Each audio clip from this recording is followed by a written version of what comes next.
আমি তার বক্তব্য যখন শুনতাম, তার মাথা নাড়ানো, তার হাত নাড়ানো, এটা দেখে আমি কলিজা দিয়ে এটা বুঝতাম যে তার এই কথাগুলো কোন রকম নাটক বা মেক নয়, বরং হৃদয় উৎসারিত কথা।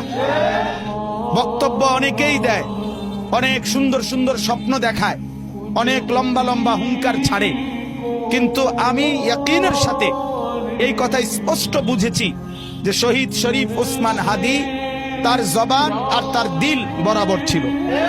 সে হৃদয়ে যা লালন করেছে তা জবানে উচ্চারণ করেছে।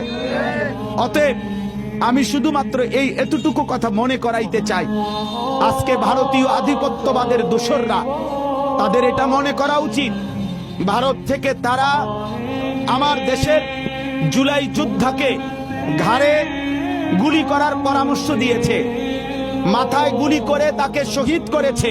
বাংলাদেশের জনসংখ্যা কম হতে পারে, তোদের ভারতের জনসংখ্যা বেশি হতে পারে, কিন্তু রব্বে কাবার কসম, আমার বাংলার 18 কোটি জনতা জীবন দিতে যতটা পছন্দ করে, তোরা বাঁচতে যতটা চাস বেটা।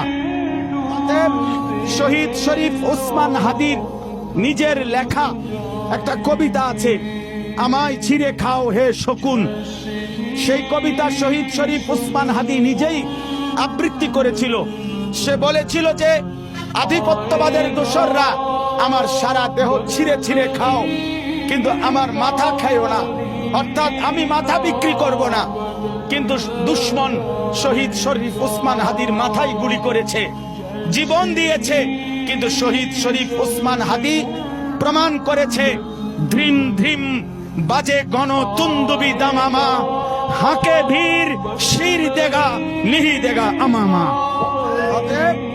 আজকে ইনশাআল্লাহ এই জমিনে আমরাও আল্লাহর কসম করে বলি, 18 কোটি জনগণের পবিত্র শিরায় 1 ফোঁটা রক্ত থাকতে আমার মাতৃভূমির 1 ইঞ্চি জমিন ভারতের বেঈমান তোরা নিতে পারবি না।